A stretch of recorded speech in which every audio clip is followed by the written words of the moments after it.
김승환 의원입니다. 오늘은 제4 이동통신의 무리한 사업 추진과 윤석열 정부의 연관 의혹에 대해서 질의하고자 합니다. 곽이 정통부 장관님 나오셨나요? 어디 계시죠? 예.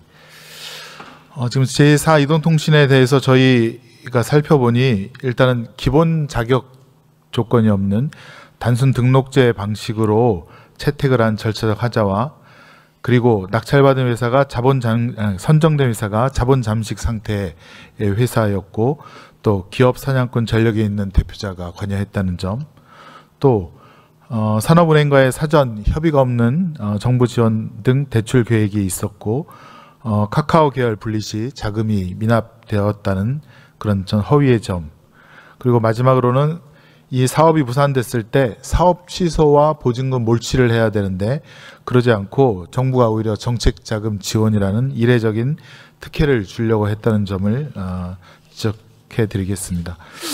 우선 첫 번째, 사업 선정 과정에서의 하자는 우선은 PPT에 보시다시피 이 허가제가 아니라 등록제를 조건으로 했기 때문에 기초적인 자격 조건에 대한 검토 없이 가장 고가 금액을 제시한 업체를 사업체로 선정을 했고 그것이 스테이지 X 컨소시엄이며 4,300억 원의 낙찰자로 결정이 되었습니다.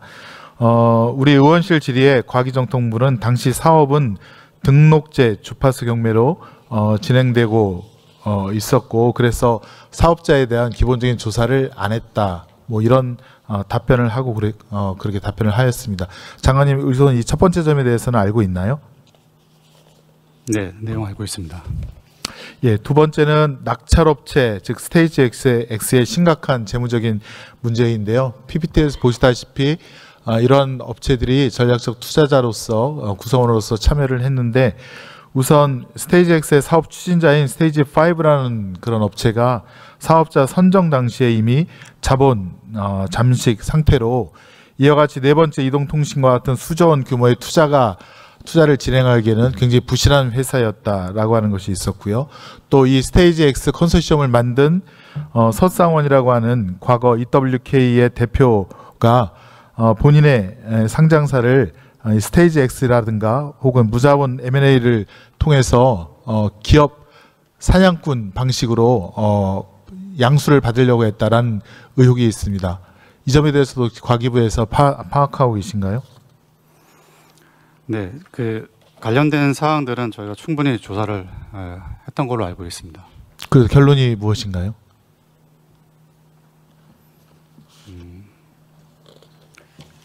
충분히 조사를 해서 아무 문제가 없다는 결론을 내신 건가요? 관련해서는 추가 제가 좀 파악하고 말씀드리겠습니다. 예, 다음 PPT 봐주실까요? 이게 결국에는 윤석열 정권 하에서 그 스테이지 X 사업자로 선정된 자들이 본인의 출자는 하지 않고 봉의 김선달식 수법을 통해서 무조건 고가의 금액을 써서 내므로써 낙찰, 즉 사업자로 선정됐고 그 후행의 절차를 무자본 M&A라든가 이런 식으로 하려고 하다가 무산되자 그냥 사업을 포기하고 그냥 도망간 그런 형국인데 국가에 대해서 이렇게 하겠다라는 것도 지켜지지 않은 그런 부분들이 있습니다. 우선 자본금 2,050억을 컨소시엄 투자자가 조달하고자 했는데 그것도 실패를 했죠. 그에 대한 귀책 사유는 컨소시엄 낙찰자에게 있는 거 아니겠습니까? 네, 그렇습니다. 그러면 그 낙찰자에 대한 보증금도 얼마인지 혹시 알고 계신가요? 제가 그 부분은 파악하고 있지 못하고 있습니다. 보증금이 한 4천억 정도로 알고 있는데 이것도 사실은 주요 자금을 확실한 담보를 내거나 현금을 내서 이렇게 하도록 되어 있는데 여기는 증권서로만 했더라고요. 서울보증증권이 했고 그다음에 서울보증증권이 지금 이 사업이 무산됐음에도 보증사고가 아니라고 하면서 자기들은 4천억을 정부에 몰치당할 수 없다 이렇게 지금 주장하고 있는 거 아니겠습니까? 그래서 지금 이 낙찰 선정 후에 사업이 무산된 거에 대한 뭐 계약금이라든가 보증금 몰치 못하셨죠 지금?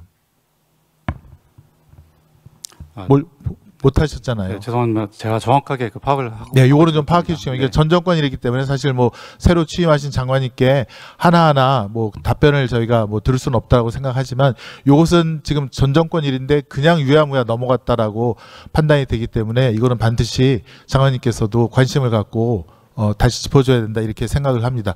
어쨌건 보증금 몰치가 이루어지지 않았습니다. 예전에 하나 어딘가 정부의 그 입찰에 참여했다가 본인의 사정, 그러니까 아무튼 귀책사유가 있다는 이유로 몇천억을 갖다가 몰치당한 사례가 진짜 있습니다. 있었고 법원에 제소를 했지만 결국엔 하나가 패소한 그런 사례도 있는 것으로는 기억이 되는데 이것에 봐서는 과기정통부가 이 스테이지 X 사업자에게 보증금 몰치라는 그런 정당한 권리 행사도 안 하신 거로 안 하셨습니다. 사실은 안 하셨고요. 그래서 이 사업을 보면 스테이지 X 뒤에 기업 사냥꾼 무자본 M&A 조달 형식을 많이 사용했던 그런 자가 여기에 관여함으로써 일단은 큰 폭의 4천억 원이나 넘는 그런 낙찰금을 그러니까 써냄으로써 일단은 사업권을 받고 그 사업권을 갖고 돈놀이 야 우리 그 제사 이동통신 땄으니까 이걸로 자본을 갖다가 조달해서 그 돈으로 4천억 내고 또 요 스테이지 X 사업자의 구성원을 변경함으로써 자기의 그런 그 관리 감독이 가능한 자회사로 변경함으로써 거기서 이제 이득을 취하려고 했던 그런 의도가 보이는 사업입니다. 자, 다음으로 문제가 되는 것은 정부의 비상시적 대응인데요. 윤석열 정권 하에서 과기정통부가 2023년 1월 달에 이 이동통신사 선정하는 정책에 4천억 원의 정책 자금을 지원하겠다고 발표를 합니다. 사실은 자금 조달이나 이런 것들은 이 낙찰자가 사업 선정자가 해야 되는데 갑자기 과기정통부가 4천 원을 지원하겠다라고 하고 이것에 대해서 산업은행과 논의를 하겠다라는 식으로 이제 발표를 하는데 거기 워딩을 보시면 산업은행을 통해 4천억 원 가량의 정책 금융을 마련했고 필요하다면 추가 지원도 가능하다 이렇게 이 사업자를 도와주려고 했는데 저희 의원실에서 산업은행에 살펴보니 4천억 원에 대해서 전혀 논의한 바가 없다라고 합니다. 이것은 어떻게 되는지 혹시 알고 계십니까? 네, 지금 말씀 주신 부분에 대해 정확하게 제가 파악이 안 되고 있어서 제가 파악하고 따로 또 보고 드리도록 하겠습니다.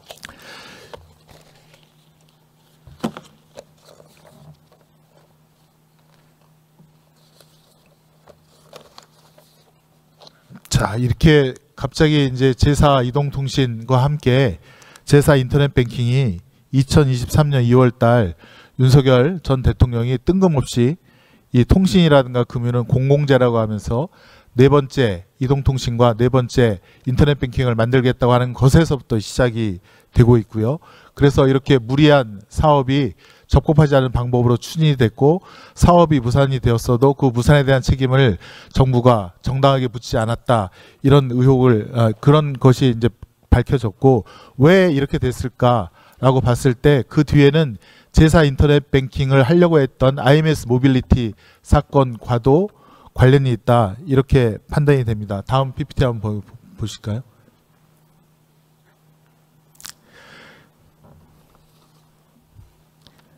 지금 요 제사 이동통신에도 신한은행 그룹 계열과 그다음에 더존 비즈원이라는 회사가 지분자로서 참여를 했다라고 하는 그런 사실이 밝혀졌고 또 이 제사 이동통신이죠.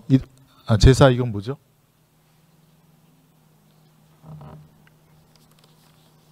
이동통신에도 여기 IMS 모빌리티와 함께 신한 쪽 컨소시엄이 참여를 하고 했다라고 하는 의혹이 있습니다. 그래서 양쪽에 윤석열 정부로부터 특혜를 받는 그런 기업체들이 참여를 했고 그 다음에 PPT 한번 다시 한번 띄워주실까요? 껐습니까?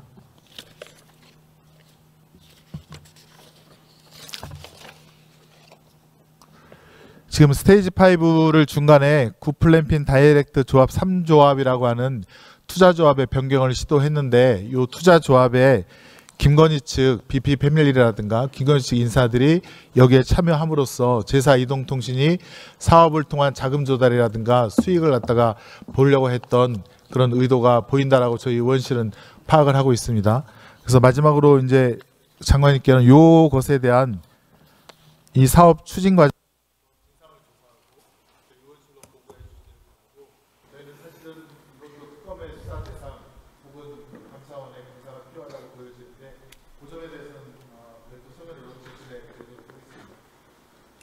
과기정통부에서 관련해서 철저히 분석하고 또 보고 드리도록 하겠습니다. 감사합니다.